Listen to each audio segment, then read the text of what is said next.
जेकमाबाद का मोहम्मद अली सुमरो जी रिपोर्ट है।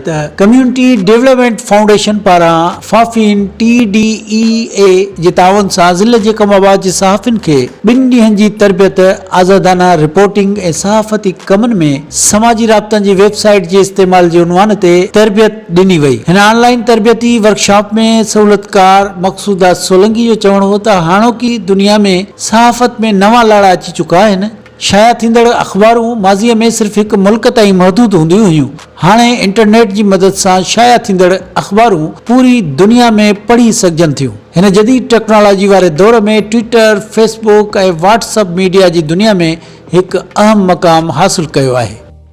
तरबियत दौरान ट्विटर ते अकाउंट ठाहिण, यूट्यूब चैनल ठाहिण ऐं वेब चैनल ठाहिण लाइ सिख्या पिण ॾिनी वई। ट्विटर ते अकाउंट ठाहिण लाइ अब्दुल रहमान आफरीदी ऐं यूट्यूब चैनल ठाहिण लाइ गुलाम मुस्तफ़ा जमाली सहूलतकारी कई। वर्कशॉप में सहाफ़िन खे तौहीन अदालत ऐं तशद्दुद खां बचण समेत मुख़्तलिफ़ मौज़ूअनि ते ॼाण पिण ॾिनी वई। तरबियती वर्कशॉप जी पुॼाणी ते CTF जी जान ओढाणो, हिना बिरोही, नदीम बहराणी, अब्दुल समी सुमरो, सहाफ़िन ज़ाहिद खरल, ज़ैन सरकी, अब्दुल गनी खोसो, मोहम्मद अली सुमरो, हाफिज़ भट्टी, सागर भट्टी, सिद्दीक टालाणी, गौस बख्श लाशारी ऐं ॿियनि बहस में हिसो वरितो। आख़िर में शिरकत कंदड़नि खे सर्टिफिकेट पिण ॾिना विया।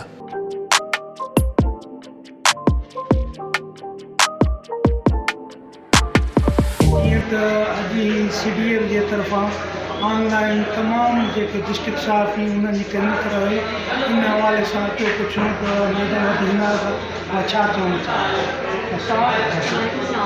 भाॼी जीअं त हीअ जेके ट्रेनिंग हुई सो ऑनलाइन इस्लामाबाद खां, इन जे हवाले सां तव्हां छा चवणु चाहियो।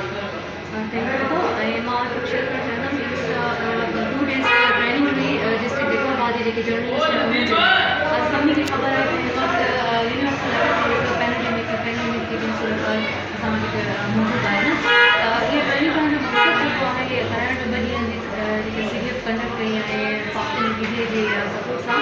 हिन जे करे त हिकु साफ़ी हूंदो लास्ट खां ऐं तॾहिं उहो बहितर तरीक़े सां रिपोर्ट करे सघंदो आहे। त मेनली जेको फोकस हुयो असांजो ट्रेनिंग जो मक़सदु बि हुयो त इहो कोविड जे रिस्पॉन्स में हिकु जर्नलिस्ट कहिड़े तरीक़े सां बहितर तरीक़े सां मीन्स रिपोर्ट करे सघे।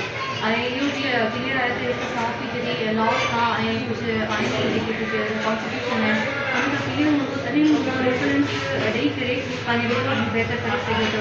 एडिशनल इहो आहे त हिन ट्रेनिंग में पंहिंजी सिक्योरिटी ऐं कुझु जेके टूल्स आहिनि उनजे मथां बि ॿुधाइणु नाज़रीन जीअं त ट्रेनिंग जे हवाले सां मैडम इहो ई हवाले हो कि जेके ऑनलाइन इस्लामाबाद थी वई त इन्हनि जे करे जेके तमामु साथी आहिनि उन्हनि खे कानून ऐं ला उन्हनि जी किन तरह सां ॼाण हुजे कहिड़े हिसाब सां हू जेको आहे आवाम जो एंट्रियूं ऐं उन जा असुल जेके मसइला मसाइल आहिनि उहे मथे हाल थियनि। पाक ज़ुबानी तहसील रिपोर्टर मोहम्मद अली सुमरो, कैमरा में नदीम साहब।